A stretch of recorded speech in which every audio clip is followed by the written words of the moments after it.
Hello everyone, and welcome to my Bold and Beautiful Today channel. I hope everyone is having a wonderful day. Before we begin, please hit the subscribe button and give this video a thumbs up. Hope's hospital fear puts an end to Thomas and Xander's rivalry? Spoilers for The Bold and the Beautiful indicate that once Xander Avant comes to the screen, Thomas Forrester, Matthew Atkinson, best be prepared for anything. There will be additional problems since Xander is not done seeking revenge for Emma Barber's death. If Xander wants Thomas to pay, which he most definitely does, he may have to take matters into his own hands because the police weren't helpful in getting Thomas taken down. Fans of B&B may anticipate a stunning return from Xander, one that might endanger Thomas's relationship with Hope Logan. Hope may have many reasons to fear her future with Thomas because to Xander, but what if something else jeopardizes their relationship? It would be best to have another vehicle catastrophe since B&B needs a large February sweeps bombshell before the month is up. Thomas can experience an unexpected conclusion as a result of Xander's inability to let go of his rage over Emma's tragic event. What if, while driving, Xander lets his anger get the better of him and makes Thomas experience the same terror Emma did that awful night? It may culminate in an accident where Thomas drives off the road and suffers potentially fatal injuries. If things go beyond than Xander had anticipated, it might be an accident or something he does on purpose. In any case, there's a chance that Xander contributed to Thomas's injuries in the vehicle accident. If so, Hope may have some terrifying moments in the hospital and end herself pleading with Thomas to survive. It could bring Hope's intense emotions to light and help her see how much she wants a future with Thomas, including the marriage he so desperately desires. Is Thomas going to be the next individual fighting for his life and ending up in the hospital? Will Hope's desire for a Thomas wedding be cemented by this? We'll keep you informed on all the exciting news as spoilers for The Bold and the Beautiful indicate that some breathtaking sequences in Thomas and Hope's storyline are coming up. For Poppy and Lee, things get much worse from bad. In addition to losing her magic mints and worried about who could find them, Poppy Nozawa also has to cope with her sister's resentment and further allegations. Although Lee Finnegan is adamant about keeping her sister and niece out of Los Angeles, things are not turning out the way she had hoped. Even if there may be problems ahead, Poppy is content that she is finally in Los Angeles, and Luna Nozawa is content because she is in love with R.J. Forrester. Lee isn't going to give up and gets back at her sister for previous events that could still have an impact on the future.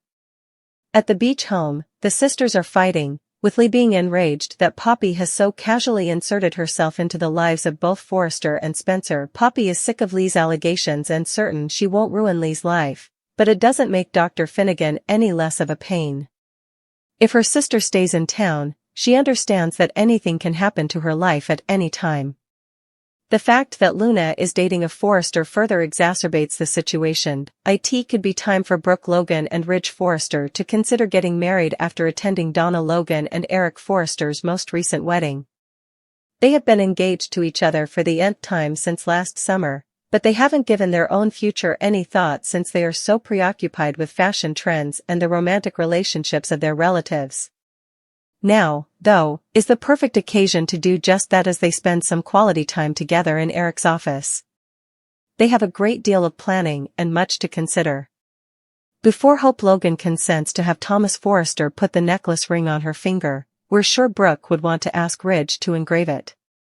Brooke has to be thinking about it immediately. Donna brought breakfast to Eric at his residence, but he was not hungry. When Brooke and Ridge showed there, Eric mentioned that he had assumed they had a crucial meeting at work. He complained that he couldn't go to the workplace, but Ridge remarked that things weren't the same without Eric. Eric thought that Ridge and Brooke had turned there because Finn was on his way with the diagnosis, but Brooke added that there was still the matter of Eric's health. Eric was eager to learn Finn's long-term prognosis when he arrived. After conducting a series of tests, Finn reported to his colleagues that Eric's markers had turned out better than anticipated. The family in the room let out happy cries. Eric declared that this was a reason to rejoice. Eric was warned by Finn to stay focused and on course. Donna told Finn that Eric would take care of it. Did Finn give Bridget any updates? Brooke inquired. Bridget was happy and relieved, Finn retorted.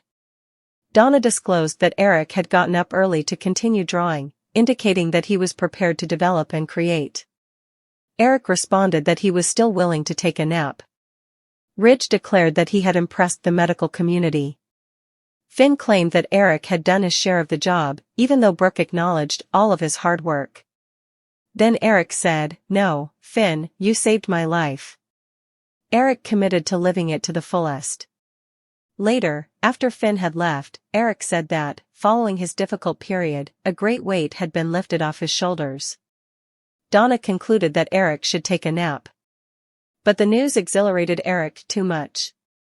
Full of joy, he declared he would have a party.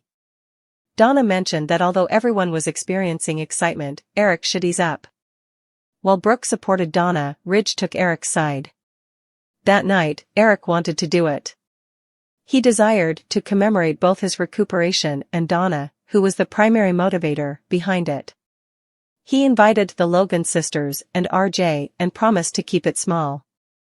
Luna woke up in the beach home to see RJ staring at her. She mentioned that the night before had exceeded her expectations. They shared a kiss, then she broke it off to take a mint. She was okay, RJ reassured her. He emphasized that she was trapped with him, to which she answered that she didn't want to turn him off. They resumed their kissing. Luna tried to communicate all the feelings she was experiencing as she and RJ embraced in bed. Rising to my feet in RJ's arms seemed like a dream. She mentioned that she had questioned if she would feel the same afterwards or whether anything would be lost that she had been clinging to.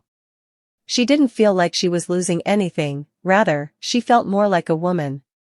She was feeling more bonded to him than she had ever imagined. Having prepared an omelette for his influencer page, RJ offered to cook one for Luna as well. Luna was aware of it. Admittedly, he had made 11 attempts before it was deemed suitable for publication. Luna was unwilling to move. That's how she could remain forever, she claimed. They never had to get out of bed, according to RJ. She said it again, saying she felt more connected to him than she had ever imagined. Eric's ringtone played on RJ's phone. When RJ answered, Eric gave him the good news about his health and asked him to the Forrester family celebration that evening. RJ felt compelled to do so. Eric also extended an invitation to Luna. RJ seemed taken aback. "You love her, don't you?" Eric took note. According to Eric, one shouldn't let go of someone they love since love is everything. RJ informed Luna about Eric's party and prognosis following the conversation. RJ should come, Luna suggested, and he answered that she would too. Eric reaching out to expressly invite Luna to the family celebration caught her off guard. RJ claimed that when Eric inquired about RJ's love for her, he advised him to cling to the person he was in love with and never let go. RJ acknowledged Luna's love for him and returned the favor by saying he loved her as well. Once they got back to Eric's place, Eric said that RJ and Luna would be going to the party. Ridge said that it made sense because Luna had discovered the reliable stapler. Eric made the decision to raise Luna. There was no need to throw a party, according to Donna, and if Eric wasn't game, they could wait until maybe a week from now. There would be no waiting, Eric stressed, saying that this has been a long time coming. Subsequently, Ridge informed Eric that Brooke and Donna were in the kitchen, planning the evening's cuisine. Ridge enjoyed witnessing Eric's vibrant nature. Although Eric didn't think he would ever be the same, he still planned to do his hardest. According to Ridge, Eric possessed the universal desire, love. Eric made a vow to value it highly. Eric said that his journey to the other side had irrevocably altered his life. He had experienced a love and tranquility he had never known. Seeing Stephanie and other family members gave him the impression that he was at home. Eric wanted to live the rest of his life feeling as loved as he had felt. Thanks for watching. If you like this video, so please don't forget to subscribe my channel and don't miss any update.